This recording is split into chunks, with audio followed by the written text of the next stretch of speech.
Afin de réaliser une pâte sucrée, nous avons besoin de farine courante, sans trop de gluten, de beurre, de sel fin, de sucre glace, éventuellement de la poudre d'amande brute, mais cela reste facultatif.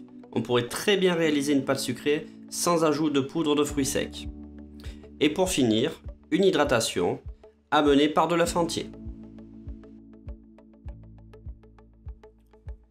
La première étape de la fabrication de la pâte va se faire selon la méthode par sablage, c'est-à-dire en travaillant uniquement deux produits, la farine et le beurre, du bout des doigts. L'objectif du sablage étant d'enrober les particules de farine d'une fine couche de beurre pour les isoler et limiter leur hydratation. En effet, la farine contient en outre une protéine qui s'appelle le gluten qui s'active en présence d'eau et à la suite d'un travail mécanique. Le sablage va donc limiter l'hydratation du gluten et donc sa formation.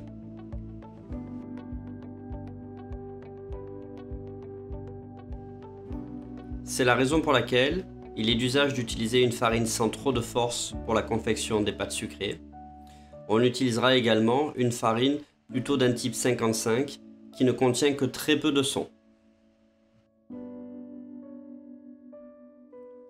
Il est important de ne pas prolonger le sablage sous peine de faire ressortir l'eau du beurre qui hydraterait directement les particules de farine et on se retrouverait avec une pâte qui serait très difficile à travailler. Une fois l'étape de sablage réalisée, on peut donc ajouter le sucre glace qui peut être préalablement tamisé, le sel fin et la poudre d'amande brute qui reste encore une fois facultative mais qui apporte une certaine typicité, une rusticité à la pâte.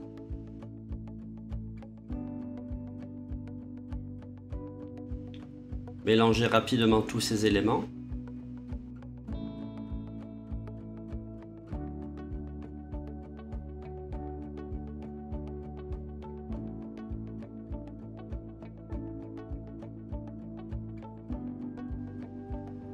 Réalisez un puits au centre de la calotte, un puits qu'on peut appeler également une fontaine, et intégrez l'œuf entier à l'intérieur de la préparation.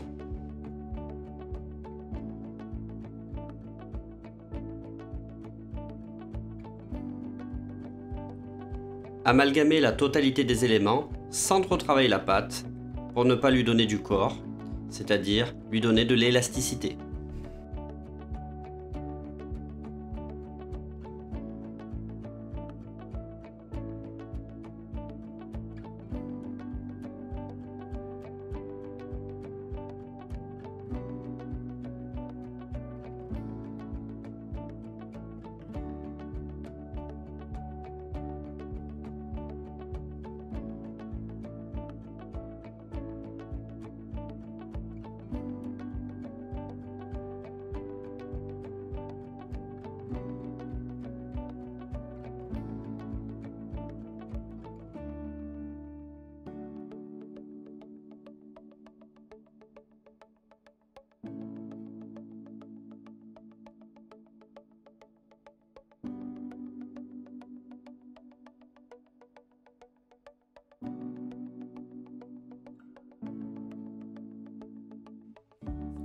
Une fois les éléments amalgamés, positionnez la pâte sur le marbre et la phrasez, c'est-à-dire l'écraser avec la paume de la main pour la rendre homogène. Attention toutefois à limiter le phrasage qui peut générer du corps dans la pâte.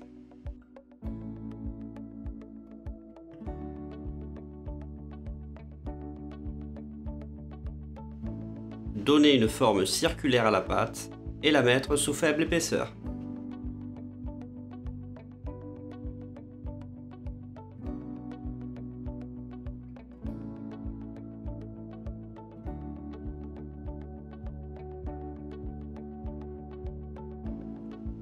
Conditionnez la pâte en la filmant au contact et entreposez-la au frais pour la raffermir et pour qu'elle effectue un repos nécessaire afin que la pâte ne se rétracte pas ou peu.